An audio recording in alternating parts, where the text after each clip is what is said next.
இன்றைக்கி மகளிர் உரிமை தொகை திட்டத்தை பற்றி தான் நம்ம பார்க்க போகிறோம். 3 ரேஷன் அட்டை மட்டும் தான் அப்படின்ற மாதிரி சொல்லியிருக்காங்க. ஆல்ரெடி நான் பிஹெச்ஹெச், என்பிஹெச்ஹெச், ஏஏஒய் ரேஷன் கார்டை பற்றி நான் சொல்லியிருந்தேன். அதுக்கு வந்து தேவையான ஆவணங்களும் இன்றைக்கி என்னென்ன கொடுக்கலாம் அப்படின்றத பற்றி அறிவிப்பு வெளிவந்திருக்கு. கண்டிப்பாக ஆகஸ்ட் மாதத்தில் இதுக்கான பட்ஜெட் தாக்கல் பண்ண போகிறோம் அப்படின்ற மாதிரி சொல்லியிருக்காங்க. இதில் வந்து என்பிஹெச்ஹெச் ரேஷன் கார்டு மட்டும்தான் நான் ப்ரையாரிட்டி கார்டு அப்படின்ற மாதிரி சொல்லியிருக்காங்க. அதில் வந்து அவங்க வந்து சர்க்கரை அட்டை அப்படின்னு சொல்லுவாங்க. ஆல்ரெடி ரேஷன் கார்டில் அது சர்க்கரை அட்டை என்பிஹெச்ஹெச் அப்படின்னு மென்ஷன் பண்ணியிருக்காங்க. அவங்க வந்து வருமான வரி கட்டுறவங்களாக இருப்பாங்க. பெரிய பெரிய போஸ்டிங்கில் உள்ளவங்க, கவர்மெண்ட் வேலையில் உள்ளவங்க, ஐடியில் ஒர்க் பண்ணுறவங்க, கவர்மெண்ட்டுக்கு வருமானம் கட்டிகிட்டு இருக்க கார்டு தான் வந்து என்பிஹெச்ஹெச் அப்படின்னு மென்ஷன் பண்ணியிருந்தாங்க. இதில் பிஹெச்ஹெச் ஏஏஒய் அப்படின்ற கார்டு வந்து வறுமை கோட்டுக்கு கீழே உள்ளவங்க, நடுத்தர வர்க்கத்தை சேர்ந்தவங்க அப்படின்ற மாதிரி சொல்லியிருக்காங்க. அதை பற்றி தான் நம்ம சேனலில் இன்றைக்கி டீட்டெயில்டாக பார்க்க போகிறோம். ஆகஸ்ட் மந்தில் பட்ஜெட் தாக்குதலில் இதுதான் ஃபஸ்ட்டு அப்படின்ற மாதிரி நம்மளுக்கு அறிவிப்பு கொடுத்துருக்காங்க. இப்போ தான் நம்ம சேனலை ஃபஸ்ட் டைம் பார்க்குறீங்கன்னா சேனலை கண்டிப்பாக சப்ஸ்கிரைப் பண்ணிக்கோங்க. பக்கத்தில் இருக்க பெல் ஐக்கானும் கிளிக் பண்ணி வீடியோக்கு ஒரு லைக் கொடுத்துக்கோங்க. அப்போ தான் நான் மத்திய மாநில அரசு கொடுக்கக்கூடிய நலத்திட்டங்கள், இந்த மாதிரி இலவசங்கள், இதை பற்றின வீடியோ வந்து அப்டேட் பண்ணும்போது உங்களுக்கு உடனுக்குடனே அந்த தகவல் கிடைக்கும். இந்த மதிப்புமிகு மகளிர் திட்டத்தை வந்து கூடிய சீக்கிரமே அதை வந்து பட்ஜெட் தாக்குதலில் ஃபஸ்ட்டு முன்னிலையாக அதை வந்து முழுவீச்சில் நாங்கள் அறிவிக்க போகிறோம் அப்படின்ற மாதிரி தகவல் கொடுத்துருக்காங்க. இதுக்கு நம்ம கண்டிப்பாக சரி பண்ணி வச்சுக்க வேண்டியது ரேஷன் கார்டில் உள்ள அட்ரஸ்ஸு, அதில் உள்ள ஃபோன் நம்பரு, வங்கியில் உள்ள ஃபோன் நம்பரு, ஆதார் கார்டில் உள்ள ஃபோன் நம்பரு, இது எல்லாத்தையுமே நம்ம சரி பண்ணி வச்சுக்கிட்டோம் அப்படின்னாக்க நம்மளுக்கு எந்த ஒரு பிரச்சனையுமே இல்லை அப்படின்ற மாதிரி சொல்லியிருக்காங்க. ஆல்ரெடி கவர்மெண்ட்லேருந்து நமக்கு தகவல் கொடுத்துருந்தாங்க. நீங்கள் உங்களோட ரேஷன் கார்டை சரி பண்ணி வச்சுக்கோங்க அப்படின்னு ஜூன் 26 வரையும் அதில் வந்து கால அவகாசம் கொடுத்து நம்மளை வந்து இலவசமாகவே பண்ணிக்க சொன்னாங்க. அந்த டிஎன்பிடிஎஸ் போர்ட்டலில் போயும் நம்ம இலவசமாக பண்ணிக்கலாம் ஆன்லைன் சர்வீஸில். அப்படி இல்லைன்னா அவங்கவுங்க ஊரில் உள்ள ரேஷன் கடையில் பண்ணுங்கன்னு ஜூன் 26 வரையும் நமக்கு கால அவகாசம் கொடுத்து பண்ண சொல்லியிருந்தாங்க. அதில் யார் யார் பண்ணீங்க பண்ணலை அப்படின்றது தெரியலை. சில பேருக்கு நாட் அவைலபிள் அப்படின்னு வருதுன்னு சொல்லியிருந்தீங்க. கண்டிப்பாக அவங்க போய் இப்பையும் அதை கால அவகாசத்தை நீட்டித்து அந்தந்த ஊரில் உள்ள ரேஷன் கடையில் நம்ம பொருள் வாங்குகிற கடையில் போய் அவங்கவுங்க அதை போய் சரி பண்ணிக்கோங்க அப்படின்ற மாதிரியும் நம்மளுக்கு சொல்லியிருக்காங்க. அதனால் யாரும் பயப்பட தேவையில்லை. அந்த ரேஷன் கார்டை போய் நீங்கள் ரினிவல் பண்ணிக்கோங்க. கண்டிப்பாக ரினிவல் பண்ணாமல் வச்சுருந்தீங்கன்னா உங்களுக்கு எல்லா விதத்துலையுமே பிரச்சனை வரும். கவர்மெண்ட் ஸ்கீம்ஸு, நம்ம நலத்திட்டங்கள் இதெல்லாம் அனுபவிக்க முடியாது. இன்னொரு விஷயம் என்னென்னா, பொருட்கள் கூட வாங்க முடியாமல் போயிடலாம். அந்த கார்டை வந்து நீங்கள் ரினிவல் பண்ணாமல் வச்சுருந்தீங்க அப்படின்னா இகேஒய்சி பண்ணணும் அப்படின்னு சொல்லுங்கள். கண்டிப்பாக அந்த ரேஷன் கடையில் பொருட்கள்லாம் கொடுத்துட்டு ஃப்ரீயான டைமில் உங்களுக்கு பண்ணி கொடுப்பாங்க. அப்புறம் வங்கி புக்கில் வந்து வங்கியில் நீங்கள் அக்கௌண்ட் வச்சுருக்க வங்கியில் உங்களோட ஃபோன் நம்பர் கரெக்டாக இருக்கா, இப்போ வச்சுருக்க ஃபோன் நம்பர் தான் வச்சுருக்கீங்களா அப்படின்றத இணைச்சிக்கோங்க. அப்போ தான் அதில் கவர்மெண்ட்லேருந்து வரக்கூடிய மெசேஜ்லாம் உங்களுக்கு அடிக்கடி என்ன அப்படின்றத நீங்கள் பார்த்துக்கலாம். அடுத்து என்ன அப்படின்னா, தாவேகா டிவிகே தலைமையிலான புதிய அரசு ஆகஸ்ட் மாதத்தின் முதல் வாரத்தில் தாக்கல் செய்ய உள்ள தனது முதல் பட்ஜெட்டில் மகளிர் உரிமை தொகையை மாதம் ரூபாய் 1000 ரூபாய் 2500 உயர்த்தும் அறிவிப்பை வெளியிடும் என்று பெரிதும் எதிர்பார்க்கப்படுகிறது. மேலும் தற்போதைய மாதத்திற்கான உரிமை தொகையும் பயனாளர்களின் வங்கி கணக்குகளில் வரவு வைக்கப்பட்டு வருகிறது. இந்த அறிவிப்பு தொடர்பான கூடுதல் விவரங்களை மற்றும் மகளிர் உரிமை தொகை குறித்த சமீபத்திய முக்கிய செய்திகளை பார்க்கலாம்.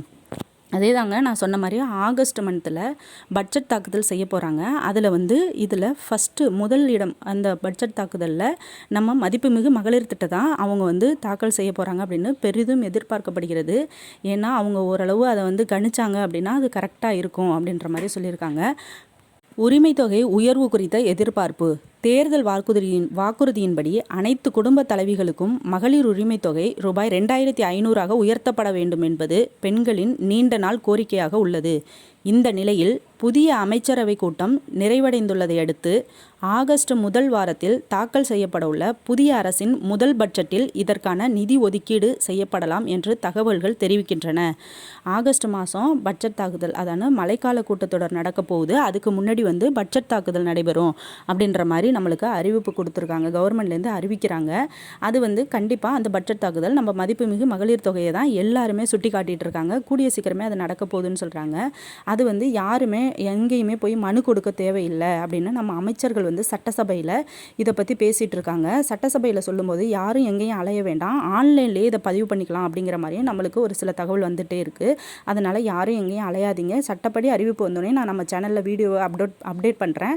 அதை பார்த்துட்டு நீங்கள் அதுக்கப்புறம் என்ன செய்யலாம் அப்படின்னு முடிவு பண்ணிக்கலாம். மகளிர் உரிமை தொகை வரவு. மாதாந்திர மகளிர் உரிமை தொகை முந்தைய மாதங்களைப் போலவே சமீபத்திலும் தகுதியான பெண்களின் வங்கிக் கணக்குகளில் வெற்றிகரமாக வரவு வைக்கப்பட்டு வருகிறது. புதிய விண்ணப்பங்கள் குறித்த நிலவரம். இத்திட்டத்தின் கீழ் இதுவரை உதவித்தொகை கிடைக்கப்பெறாத தகுதியுள்ள நபர்கள் புதிதாக விண்ணப்பிப்பது மற்றும் விடுபட்டவர்களுக்கு நிதி வழங்குவது குறித்த அதிகாரப்பூர்வ அறிவிப்புகளும் பட்ஜெட் தாக்கலுக்கு பிறகு வெளியாக வாய்ப்புள்ளது. அதாவது நீங்கள் எந்த விண்ணப்பங்களும் எங்கேயும் போய் யாரும் சொல்கிறாங்க, அவங்க சொல்கிறாங்க, இவங்க சொல்கிறாங்கன்னு எங்கேயும் அலைய தேவையில்ல. நாங்கள் கண்டிப்பாக பட்ஜெட் தாக்கல் கொடுக்கும்போது அந்த விண்ணப்பங்கள் எங்கெங்கே கொடுக்கணும், எங்கெங்கே அப்ளை பண்ணணும் அப்படின்ற தகவலையும் நாங்கள் அதிலேயே கொடுத்துருவோம். யாரும் அலைய வேண்டாம், எங்கேயும் அலைய வைக்க விரும்பலை அப்படின்ற மாதிரியும் கவர்மெண்ட்லேருந்து நமக்கு அறிவிப்பு கொடுத்துருக்காங்க. கண்டிப்பாக ஆகஸ்ட் மந்தில் இந்த பட்ஜெட் தாக்கலை அறிவித்து நம்ம சிஎம் மகளிர் உதவித்தொகை 2500 கையெழுத்திடுவார் அப்படின்னு எல்லாருமே பெரும் எதிர்பார்ப்போடு இருக்கும் அப்படின்ற மாதிரி அமைச்சர்கள் நம்மளுக்கு இந்த தகவலை கொடுக்குறாங்க. கடந்த திமுக ஆட்சியில் தகுதியுள்ள குடும்ப தலைவிகளுக்கு மாதம் ரூபாய் 1000 வழங்கும் மகளிர் உரிமை தொகை திட்டம் நடைமுறைக்கு வந்தது. கடந்த 2023ஆம் ஆண்டு அப்போதைய முதல்வர் மு.க. ஸ்டாலின் இந்த திட்டத்தை தொடங்கி வைத்தார். அன்று முதல் ஒவ்வொரு மாதமும் 15ஆம் தேதி தகுதியுள்ள குடும்ப தலைவிகளின் வங்கிக் கணக்கில் ரூபாய் 1000 நேரடியாக வரவு வைக்கப்பட்டு வருகிறது. இந்த திட்டத்தின் கீழ் சுமார் 1.31 கோடி பெண்கள் பயனடைந்து வருகின்றனர். 1.31 கோடி பெண்கள் இந்த திட்டத்தில் பயனடைந்து வருகின்றனர். ஆல்ரெடி இவங்க 1000 ரூபா பணம் வாங்கிட்டு இருக்கவங்கள 1.31 கோடி பெண்கள் அப்படின்னு சொல்லியிருக்காங்க. அதிலேயே 30% பெண்கள் இப்போ நீக்கப்பட்டிருக்கு அப்படின்னும் தகவல் கொடுத்துருக்காங்க. அதில் 60 வயசுக்கு மேலே உள்ளவங்க நிறைய பேர் இருக்காங்க அப்படின்னு சொல்லியிருக்காங்க. அப்புறம் நான் ப்ரையாரிட்டி ரேஷன் கார்டு உள்ளவங்களும் நிறைய பேர் இருக்காங்க அப்படின்ற மாதிரியும் சொல்லியிருக்காங்க. தமிழகத்தை தொடர்ந்து இந்த திட்டம் மற்ற மாநிலங்களிலும் தேர்தல் வாக்குறுதிகளாக அளிக்கப்பட்டு வரவேற்பை பெற்றது. தமிழகத்தில் 2026 சட்டமன்ற தேர்தலில் தாவேகா ஆட்சிக்கு வந்தால் அனைத்து குடும்ப தலைவிகளுக்கும் மகளிர் உரிமை தொகை 2500 உயர்த்தி வழங்கப்படும் என வாக்குறுதி அளித்திருந்தார் விஜய். இந்த திட்டம் தமிழ்நாட்டில் மு.க. ஸ்டாலின் நம்ம சிஎம் ஸ்டாலின் அவர்கள் 2023 இந்த திட்டத்தை அறிவிக்கும் போது இந்த திட்டம் பெரும் வரவேற்பை ஏற்படுத்தி வெளி மாநிலங்களிலும் இந்த மதிப்புமிகு மகளிர் திட்டம் எல்லாரோட அக்கௌண்ட்லையும் வரவு வச்சாங்க அப்படின்றதையும் சொல்கிறாங்க. அந்த வகையில் தற்போது தமிழக வெற்றி கழகத்தின் ஆட்சி அமைந்துள்ளது. ஆனால் தேர்தலில் அளித்த வாக்குறுதியின்படி ரூபாய் 2500 மகளிர் உரிமை தொகை எப்போது வழங்கப்படும் என்ற எதிர்பார்ப்பு குடும்ப தலைவிகளிடையே எழுந்துள்ளது. இது எல்லாருமே நம்ம எதிர்பார்த்துக்கிட்டு இருக்கிறது தான். இந்த 2500 ரூபா 3 மாத காலம் தாண்டியும் இன்னும் 2500 ரூபா யாரோட அக்கௌண்ட்லையும் வரவு வைக்கப்படலை. இந்த மாதம் வரும், அடுத்த மாதம் வரும் அப்படின்ற மாதிரி எதிர்பார்த்துட்டு இருந்தாங்க. யாரோட அக்கௌண்ட்லையும் வரவு வைக்கல. அது ஏன் அப்படின்ற மாதிரி எல்லாரும் கோரிக்கை வைக்கிறாங்க. அதுக்கு நம்ம இதை அடுத்த பட்ஜெட் தாக்குதல் தொடர்பாக தூத்துக்குடியில் செய்தியாளர்களை சந்தித்த அமைச்சர் மரிய வில்சன், அமைச்சரவை கூட்டமும் நன்றாக முடிந்தது. தொடர்ந்து தாவேகா அரசின் முதல் பட்ஜெட் ஆகஸ்ட் முதல் வாரத்தில் தாக்கல் செய்யப்படும். ஊழலுக்கு எதிரான முதலமைச்சரின் நடவடிக்கைக்கு 100% மக்கள் ஆதரவு அளித்துள்ளனர். எங்கள் ஆட்சியில் மக்கள் மகிழ்ச்சியாக இருக்கிறார்கள் என்றார் அமைச்சர் மரிய வில்சன். இதை மக்களவை கூட்டத்தில் அமைச்சரவை கூட்டத்தில் இதை சொல்லியிருக்காங்க அப்படின்னு சொல்லியிருக்காங்க. அடுத்து இந்த பட்ஜெட் தாக்குதல் செய்யும்போது நீங்கள் மதிப்புமிகு மகளிர் திட்டத்துக்கு மிகப்பெரிய மதிப்பு கொடுக்கணும் அப்படின்ற மாதிரியும் அமைச்சர்கள் முன்வைக்கிறாங்க. அமைச்சரவை கூட்டத்தில் டிவிகேல உள்ள அமைச்சர்களே தான் இதை அமைச்சரவை கூட்டத்தில் முன்வைக்கிறாங்க மதிப்புமிகு மகளிர் திட்டத்துக்கு. இதன் மூலம் வரும் பட்ஜெட் மகளிர் உரிமை தொகைக்கு தனியாக பட்ஜெட் ஒதுக்கப்படும் என்று எதிர்பார்க்கப்படுகிறது. இந்த அறிவிப்பை தொடர்ந்து பெண்கள் மகிழ்ச்சி அடைந்துள்ளனர். மதிப்புமிகு மகளிர் திட்டம் ஆகஸ்ட் மந்தில் பட்ஜெட் தாக்குதலில் இதுதான் முன்னுரிமை கொடுக்க போகிறோம் அப்படின்ற மாதிரி தகவல் வெளியானதை அடுத்து அமைச்சர்களும் அமைச்சரவை கூட்டத்தில் சட்டமன்றத்தில் இதை பற்றி இந்த பேச்சை முன்வைக்கிறதுனால எல்லாருமே மிகவும் மகிழ்ச்சியோடு இருக்காங்க அப்படிங்கிற மாதிரியும் செய்தி வெளியாகிருக்கு. ஏன்னா கண்டிப்பாக ஆகஸ்ட் மந்தில் இதுக்கான அறிவிப்பும் நம்ம சிஎம் அவர்களும் சைன் பண்ண போகிறாங்க அப்படின்ற மாதிரியும் சொல்லியிருக்காங்க. இதுக்கு முக்கியமாக நம்ம ரேஷன் கார்டை எல்லாருமே சரி பண்ணி வச்சுக்கணும், ரெனியூவல் பண்ணிக்கணும், வங்கி கணக்கை கரெக்டாக இருக்கா அப்படின்றத ஜீரோ பேலன்ஸாக இருந்தாலும் நம்ம ஆக்டிவேட் பண்ணி வச்சுக்கணும் அப்படின்னு சொல்லியிருக்காங்க. இதில் நம்ம அமைச்சர் செங்கோட்டையன் அவர்களும் அந்த அமைச்சரவை கூட்டத்தில் மதிப்புமிகு மகளிர் திட்டத்துக்கு தான் முன்வைத்து அந்த கோரிக்கையை நிறைவேற்றணும் அப்படின்னு சொல்லிட்டு இருக்காங்க.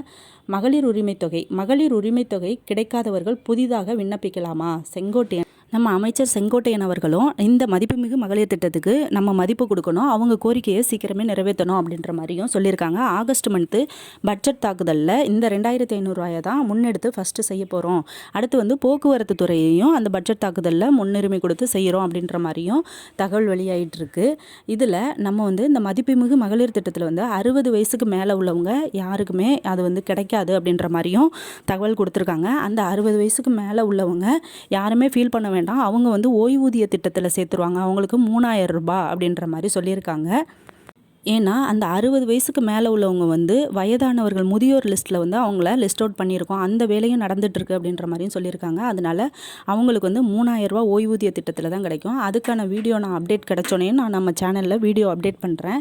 இப்போதைக்கு இந்த மகளிர் திட்டத்துக்கான பட்ஜெட் ஆகஸ்ட் மந்த்து பட்ஜெட் தாக்குதலில் முன்னெடுத்து வைக்கிறாங்க அப்படின்ற தகவல் தான் நமக்கு கிடச்சிச்சு. அதை பற்றி தான் நான் வீடியோவில் அப்டேட் பண்ணிகிட்ருக்கேன். நம்ம சிஎம் அவர்கள் வந்து பட்ஜெட்டில் ஆகஸ்ட் மந்த்து சைன் பண்ண போகிறாங்க, ஓகே சொல்லி சைன் பண்ண போகிறாங்க அப்படின்ற மாதிரியும் தகவல் கொடுத்துட்ருக்காங்க. ஏன்னா டிவிக்கில் உள்ள அமைச்சர்கள் தகவல் கொடுத்தா அது எப்பயுமே நமக்கு கரெக்டாக தான் இருக்கும், அதில் எந்த ஒரு தவறும் நடக்காது அப்படின்ற மாதிரி எல்லாரோட எதிர்பார்ப்புமே இருக்குது. கண்டிப்பாக இந்த எதிர்பார்ப்பு நடந்தே தீரும் அப்படின்ற மாதிரி சொல்லியிருக்காங்க. அதனால் யாருமே பயப்பட வேண்டாம். கூடிய சீக்கிரமே இந்த பட்ஜெட் தாக்குதலில் மதிப்புமிகு மகளிர் திட்டம் வந்து நிறைவேற்றப்பட்டு எல்லாரோட வங்கி கணக்குலையும் 2500 ரூபா வந்துடும் அப்படின்ற மாதிரி எல்லாருமே நம்பிக்கையோடு இருக்காங்க. கண்டிப்பாக அது நடத்துவோம் அப்படின்னு நம்ம சிஎம் விஜய் அவர்களும் சொல்லியிருக்காங்க. இதுபோல் மத்திய மாநில அரசு கொடுக்கக்கூடிய நலத்திட்டங்கள் இலவசங்கள் இதெல்லாம் தெரிஞ்சுக்கணுன்னா நம்ம சேனலை கண்டிப்பாக சப்ஸ்கிரைப் பண்ணி வச்சுக்கோங்க. வீடியோவை ஸ்கிப் பண்ணாமல் பார்த்தீங்க அப்படின்னா தான் கண்டிப்பாக நான் கொடுக்கக்கூடிய தகவல் உங்களுக்கு பயனுள்ளதாக இருக்கும். அடுத்த பயனுள்ள தகவலோடு உங்களை சந்திக்கிறேன். தேங்க்யூ.